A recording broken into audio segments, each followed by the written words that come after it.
Start.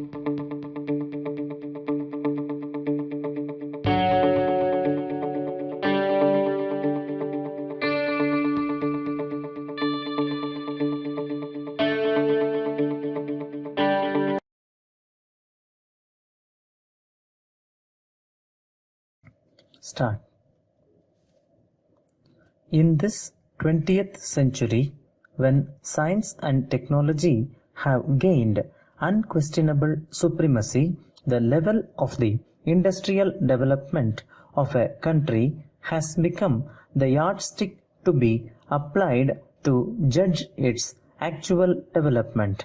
All other progress has become meaningless. If a country is technologically backward, it is backward irrespective of any other excellence it might have acquired.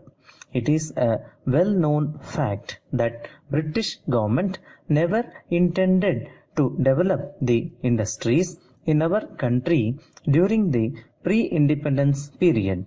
After independence, the people of this country entertained high hopes from the government for the betterment of their life. It is the industrial development which provides basic infrastructure necessary for the development of the economy as a whole. Industrial Policy 1948 and the Industries Development and Regulation Act 1957 gave an idea of the attitude of the government with regard to the development of industries. But it was only the adoption of planning in 1951 which created a favorable atmosphere for the development of industries. The history of organized industry in India may be traced to 1854 when the real beginning of the cotton mill industry was made in Bombay. The foundations of jute industry were laid near Calcutta in 1855.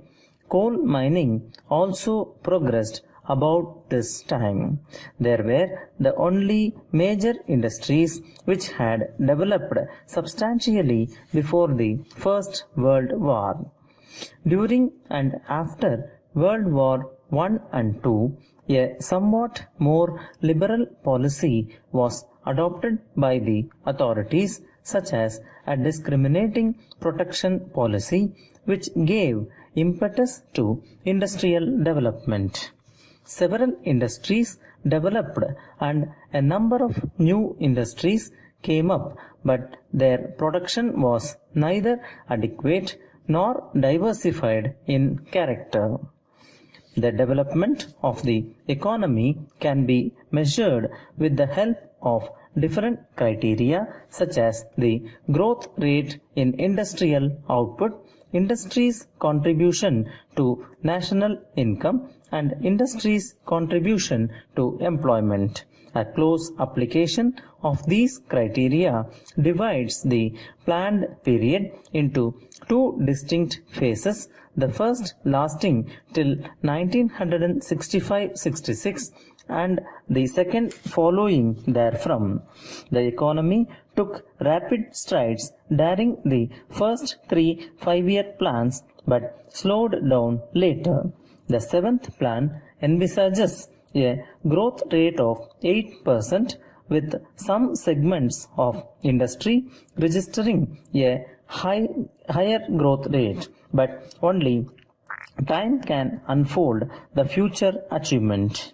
Since industry contribution to national income and its capacity to generate employment have displayed similar trends, we cannot describe our industrial development as spectacular, though there has been a spurt of new industrial complexes all over the country.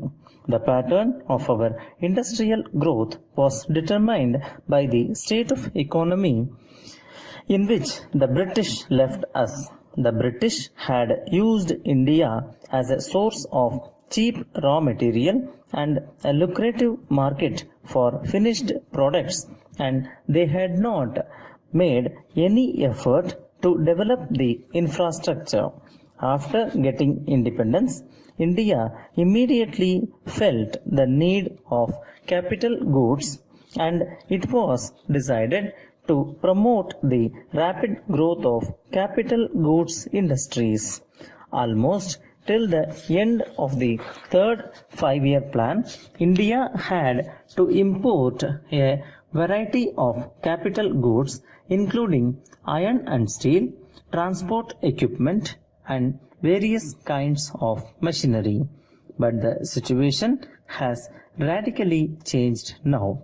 India is now in a position to export these capital goods even to the technologically advanced countries of Western Europe, America, Soviet Union, etc. A significant feature of our industrial development has been the phenomenal growth of the public sector. This sector comprises public utility services like the railways, road transport, post and telegraph, power and irrigation projects, departmental undertakings of the central and state governments, including the defense production establishments, and a number of other industrial undertakings which are wholly supported by the central government. The public sector now contributes about 1/5 of the share of industrial sector in the national income, and the surpluses earned by it form an important source of non-tax revenue of the government. It also offers job opportunities to a large number of people. If we aim at an accurate assessment of our achievement, we should either compare our industrial growth with the growth in other countries during the corresponding period, or we should measure our achievement in terms of our targets. Another yardstick can be to compare our achievements with our needs. This kind of assessment can be quite revealing. In 1947, Japan was in no better a position than India. If India had been ruthlessly exploited by the British and fiercely rocked by communal hatred, violence, and bloodshed in the wake of partition, Japan was laid waste by atom bombs during the Second World War. But today, Japan is technologically one of the most advanced countries of the world. Our achievement has also fallen short of the targets laid down in the 5-year plans. If we compare our performance with our needs and targets, it is obvious that what we have achieved is too inadequate to meet them. Industrialization in India suffers from a few obvious drawbacks.